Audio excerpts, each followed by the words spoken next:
स्पैरोमैन गुलाब सिंह नेगी जी गौरैया संरक्षण के लिए 15 साल से काम कर रहे हैं। उन्होंने बचपन की दोस्त गौरैया को फिर से घर वापस बुलाने का संकल्प लिया है। वे अन्य लोगों को भी घोंसला निःशुल्क देकर इस मुहिम में शामिल करते हैं और उन्होंने गौरैया के संरक्षण के लिए शपथ पत्र भी बनवाए हैं। जिन लोगों को घोंसले दिए जाते हैं उन्हें गौरैया के संरक्षण के लिए ये शपथ पत्र भी साइन करवाए जाते हैं। यदि ऐसा वृक्षारोपण के साथ भी किया जाए तो वृक्षों की देखभाल भी लोग अधिक समय तक करेंगे। घोंसले निःशुल्क देने के साथ साथ वो लोगों को सोशल मीडिया के माध्यम से लगातार जागरूक करते रहते हैं। वे पक्षी प्रेमियों के सवालों के भी जवाब देते हैं। सिर्फ घोंसला लगा देने से गौरैया नहीं आती। घोंसला कहाँ लगाया गया है और कितनी सुरक्षित जगह पर है, यह सारी बातें ध्यान में रखनी होती हैं। ऐसी कई बातें गुलाब जी नोट करते हैं और फिर जिन लोगों के घर में गौरैया नहीं आ रही उन्हें अपने सुझाव देते हैं। जब भी कोई घोंसला टूट जाता है तो गुलाब जी को संपर्क किया जाता है। बच्चे उन्हें कॉल करके छोटी बर्ड्स को बचाने का प्रयास करते हैं। कई लोग उनके पास गौरैया के छोटे बच्चों को बचाने के लिए लाते हैं। गुलाब जी व उनका परिवार उन पक्षियों की रक्षा करते हैं व वे घायल पक्षियों का उपचार कर उन्हें बचाने का कार्य भी करते हैं। हमारे घरों में गौरैया को फिर से जगह मिले, ऐसी उनकी आशा है। ऐसे सराहनीय कार्य करने वालों की हमारे पर्यावरण को बहुत ज़रूरत है। आइए मिलते हैं ग्रीन सिटी के स्पैरोमैन गुलाब सिंह नेगी जी से और उन्हीं से जानते हैं उनके इस अभियान की दास्तान। गौरैया संरक्षण को लेकर जब मैंने 15 साल पहले देखा कि हमारे चारों ओर गौरैया रहती है और कुछ न्यूज़पेपर आर्टिकल में पढ़कर पता चला कि यह कम होने लगी है। धीरे धीरे मैंने खुद महसूस किया कि यह गौरैया कम होने लग गई है और नाम मात्र की रह गई हैं। जहाँ भी हम मित्रों के वहाँ पहाड़ों में कहीं पर भी जाते थे तो वहाँ पर गौरैया की आवाज़ ना सुनकर निराशा होने लगी। तब महसूस हुआ कि गौरैया संरक्षण के प्रति हमें जागरूक होना चाहिए और हमें स्वयं पहल करनी पड़ेगी। तो फिर मैंने जूते के डिब्बे, लकड़ी के गत्ते के टुकड़े, इन चीज़ों से छोटे छोटे घर बनाए और अपने घर में खुद लगाए और देखा कि उसमें गौरैया आने लगी है, लेकिन उनकी संख्या निराशाजनक थी और जितनी निराशा हुई उतना ही ज़्यादा इसके लिए कौतूहल बढ़ता गया कि इसको बढ़ावा देना है और जो हमारी घरेलू चिड़िया है गौरैया, इसको हम बढ़ाते जाएं।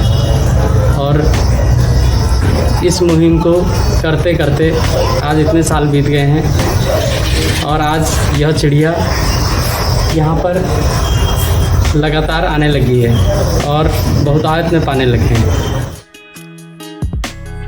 लोगों को जागरूक करने के साथ साथ आपकी संस्था घोंसले भी बांटती है। इसकी शुरुआत कैसे हुई?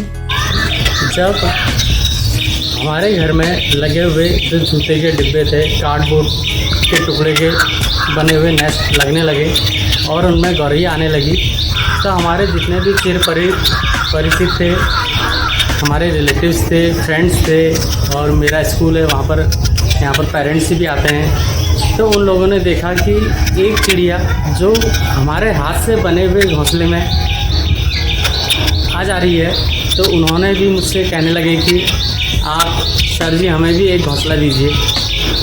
तो मैंने बड़े की मदद से लोगों को यह घोंसला देना शुरू करा और धीरे धीरे इस नेस्ट बांटने के अभियान में 4 चांद लगने लगे।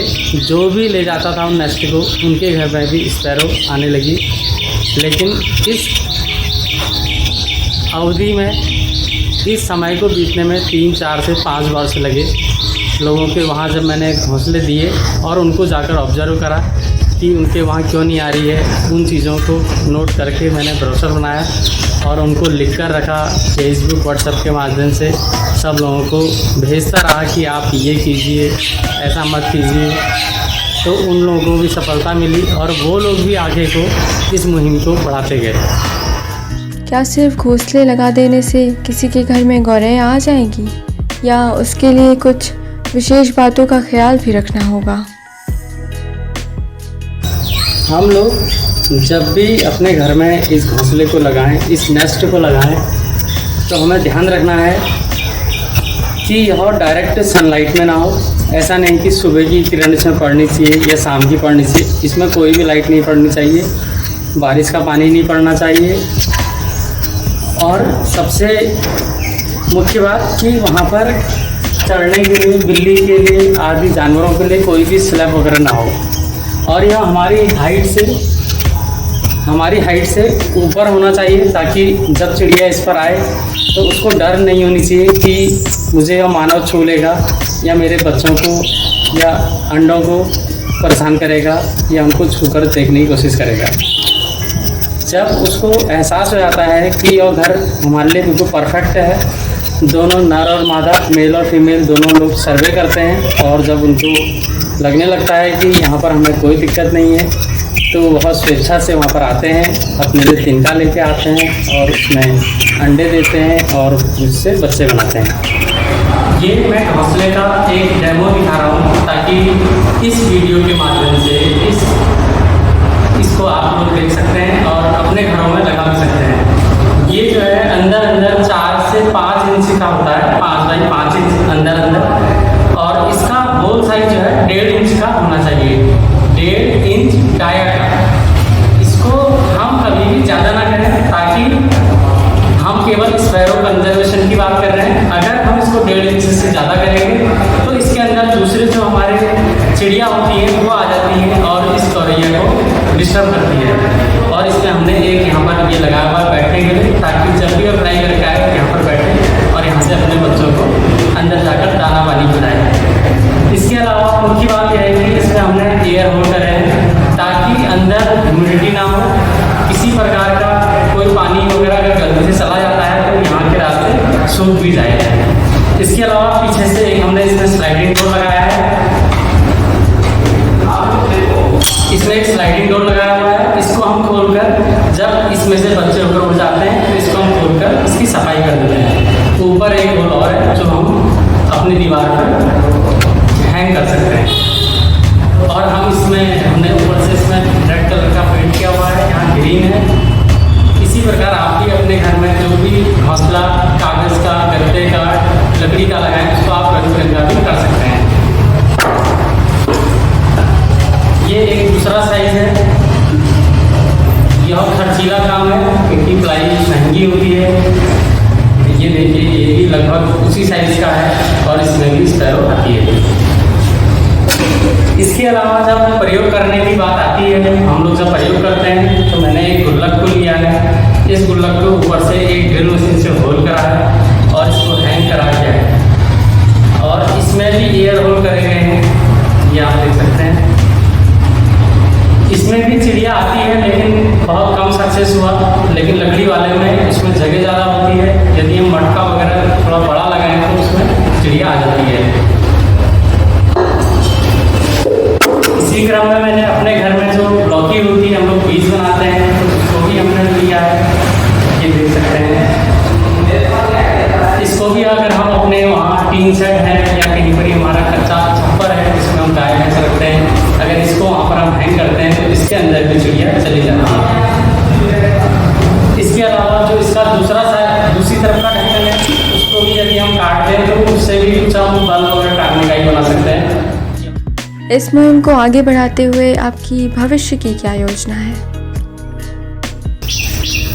भविष्य में हम चाहते हैं कि इस गौरैया संरक्षण की मुहिम को हम बहुत आगे ले जाएं, और इसमें जितने भी गवर्नमेंट ऑफिसेज हैं और मंदिर हैं और इस तरीके से कुछ सार्वजनिक जो चीज़ें हमारे आसपास बनी रहती हैं, ट्यूबवेल बने होते हैं, वहाँ पर हम इन घोंसलों को स्थापित करें और जहाँ पर वहाँ पर हमारा जो भी पक्षी प्रेमी होगा वह उन चीज़ों को मॉनिटर करेगा, ऑब्ज़र्व करेगा और उनकी देख रेख करनी है, वह भी उसी के सुपुर्द करने के विचार में है।